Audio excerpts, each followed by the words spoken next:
Welcome everyone. My name is Lucie Castel. I am a French textile engineer. I graduated from ANCET in 2021 and I'm specialized in technical textiles. I worked on the unit 7.2 with Romain Benkiran, which is a lecturer at Gentex, a French textile dedicated research laboratory. His research mainly focuses on clothing lifespan estimation and its influence on the environment.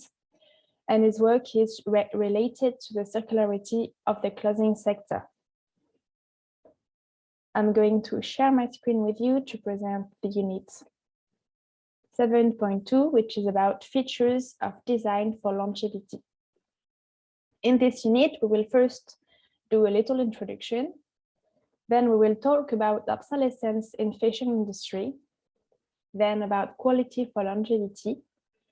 We will then talk about the test and the measurement methods for quality evaluation, then about the perceived quality and the influence of consumer perception, and lastly, we will talk about design for long-lasting clothes. So firstly, a little introduction. Why is it important to ask the question of lifespan? For a while now, there is a growth in textile demand and textile production. In the meantime, the lifetime of textiles is reduced. We all keep our clothes less longer than before, and we buy more clothes. All of these lead to an increase of environmental impacts in the textile sector. So asking the question of lifespan is really important because prolonging the use period is one of the possible ways to increase sustainability in textile and clothing. And predicting and understanding the factors that affect lifespan can help increase it and adjust quality to the intended use. So on the figure on the right, you can see that in 15 years, the clothing sales has almost doubled, while the clothing utilizations has reduced, while the clothing utilization decreased. However, using a garment 9 months longer could reduce carbon emissions from textile consumption by 27% or reduce waste by 22%.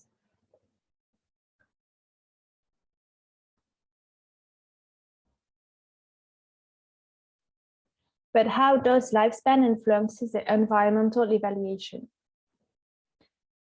To understand, let's consider this small example. Let's consider a product A and a product B. The quality of product A is lower than the quality of product B, but the environmental impact of one use is also lower for product A than for product B. So if we consider only one use, we would say it's better to buy the product A because its environmental impact is lower. However, the product A won't be kept only for one use, it will be kept for 3 uses, while the product B will be kept for 12 uses. This difference of uses can be explained by the quality. The product B has a better quality than the product A, so it will be kept longer. As you can see on the graph, the environmental impact related to one usage will decrease and will be lower for product B than for product A because it is kept longer. So the conclusion we can have is the more the product is used, the more the environmental impact related to one usage will decrease. This is what we call eco-design. So this small example shows that it's better to have a product with a higher environmental impact at the beginning, but that we will keep longer.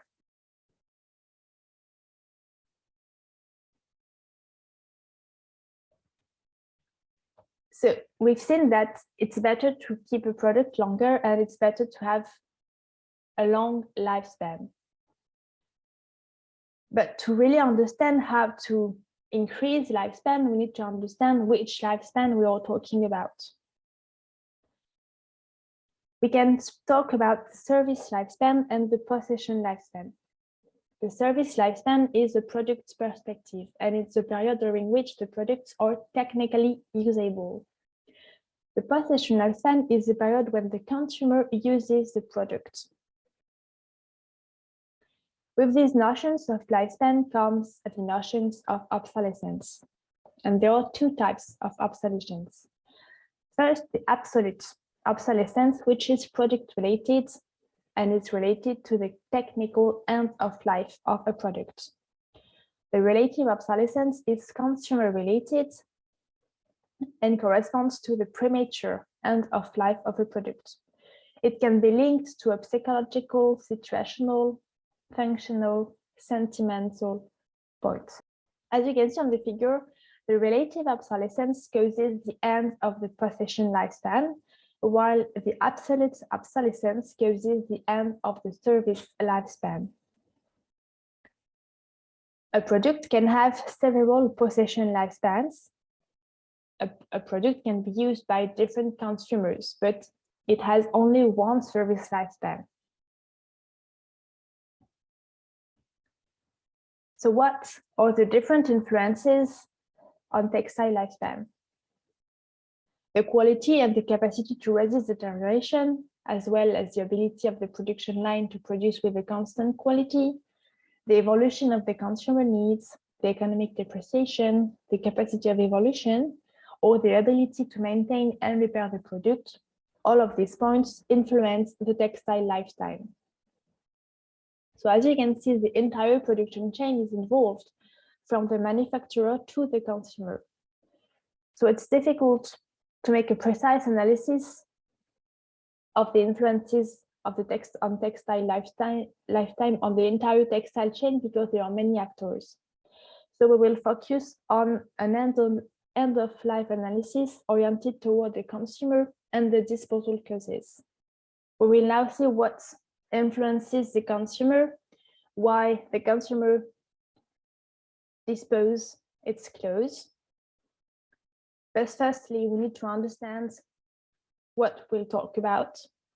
So what does durability means? Durability, that we can also say longevity, refers to the length of service or the life of the product. Lifespan generally translates durability over time. So it's the ability of a product to perform and function under given conditions of use and maintenance until a limit state is reached. And design for longevity corresponds to the quality that is applied to the product so that it lasts as long as possible. So design for longevity corresponds to quality with regard to the weak points of the product. And the weak points are the points to which the consumer is sensitive. That's why it's necessary to look at the nature of the constraints and their consequences on the products. So as we've seen before, there are the absolute obsolescence and the relative obsolescence. These obsolescence are related to physical and emotional causes. The emotional causes are subjective. Physical causes are objective. For example, in physical end-of-life causes, we can find the color change, the holes, peeling, broken seam, the functional degradation, worn out area. Emotional causes, we cannot measure the emotional causes, while we can measure the physical causes. To estimate product longevity, we need to consider the technical performances such as resistance to color change, to holes, and we will do performance tests.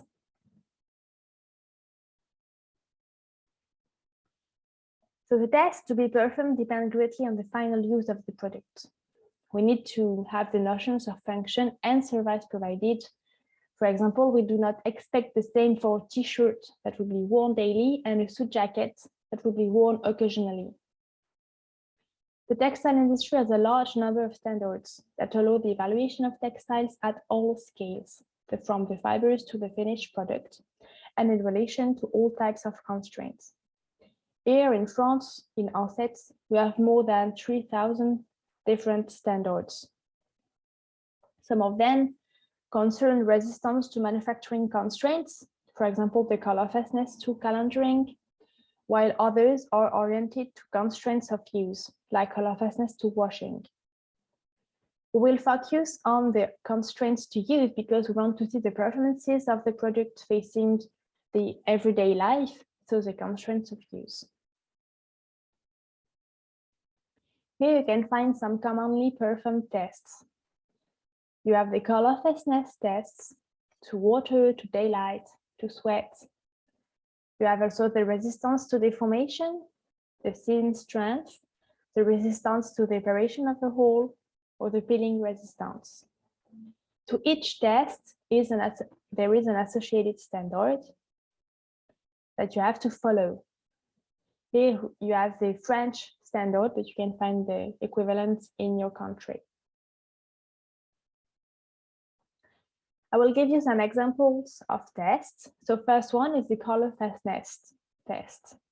The principle is to subject specimen to the mentioned fade factor, so for example, the daylight or the water, and then evaluate the color degradation using the grayscale that you can find on the screen, and ranking from 1 to 5, with the value 5 corresponding to no degradation. So 5 is the best score. So for example, if you want to evaluate the color resistance to sweat, the textile samples are put in contact with acid and basic solutions, then put in the oven for several hours. The idea is to represent the sweat and then the contact with the human body during several hours. And at the end of the test, the color is compared to the one at the beginning. If there is a big degradation, then the score will be 1. If there is no degradation, the score will be 5. Another test is the spirality test. The idea is to measure the distortion after laundering.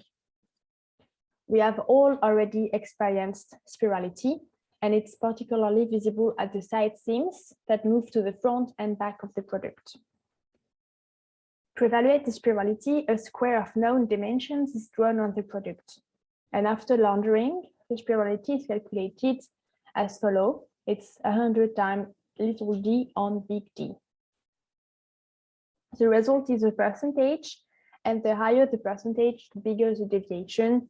So the lower the percentage, the better the score. Last example is surface peeling. The objective is to determine the propensity of fabrics to peeling by means of repeated rubbing. There are 2 standards that allow this test. In the first one, the test specimens are placed in the peeling box lined with cork. The apparatus has 2 boxes mounted on the rotating axis, and the rotation implies a displacement and random friction of specimens between them and against the cork. In the second standard, the device is a martindale, and it rubs the fabric against itself in a specific movement. In both cases, after a set number of cycles, the condition of the specimens is assessed by visual inspection with a rating scale with value 5 corresponding to no degradation. So we've seen 3 examples of tests, and those 3 tests give a different result. In the first test, we have a value between 1 and 5 corresponding to a color change. In the second, we have a percentage, and in the third one, we have a value between 1 and 5 corresponding to the peeling.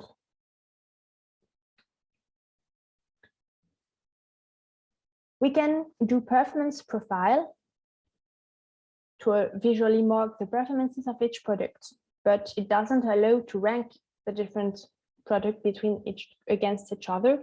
For example, on the figure 5 on the right, you have a random example of performance profile on 5 tests for 2 t-shirts, and it's impossible to say which t-shirt is best. Maybe it can be the t-shirt 1 because it has a better results at washings. Maybe it's the t-shirt 2 because it has better results at sweat. It's really difficult to rank the products against each other. So how to go from performance test result to a longevity estimation?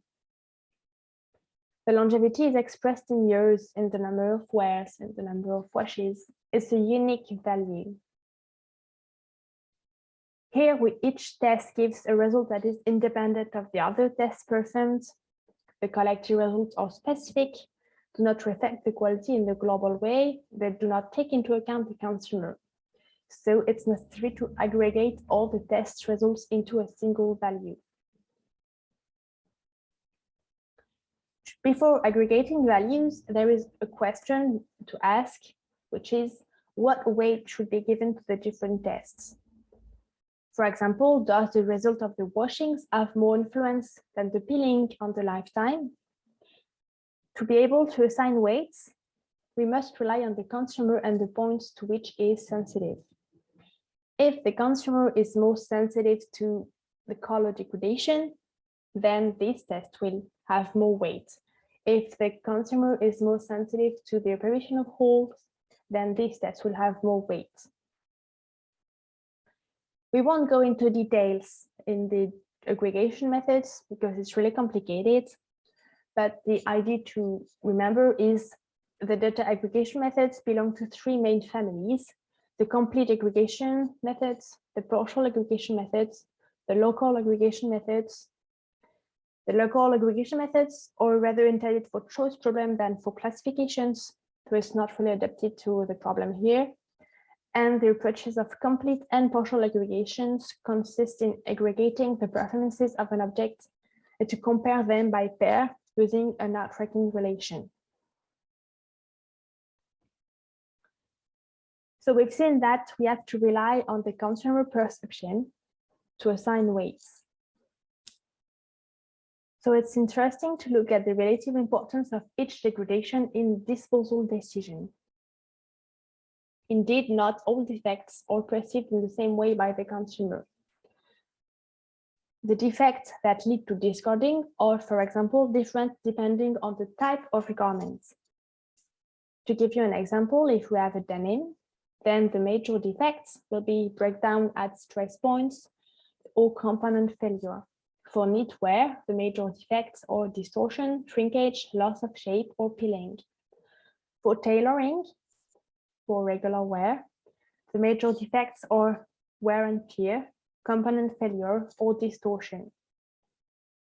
So depending on the type of garment, the defects that lead to discarding are different. A study was conducted in France on 901 persons and showed that the apparition of holes, the deformation, are the two most important causes of a t-shirt disposal. As you can see on the table, the holes and the deformation are the most important causes, followed by the broken seams, the degradation of color, and then the apparition of peeling. But the perception of degradation also depends on who is looking. For example, children and teens are more likely to have size and fit issues than adults. And men are more likely to have functional shortcomings than women. Women have more size and fit issues than men. So depending on who is looking, if it's a woman, a man, an adult, a child, the degradation and the perception of degradation won't be the same.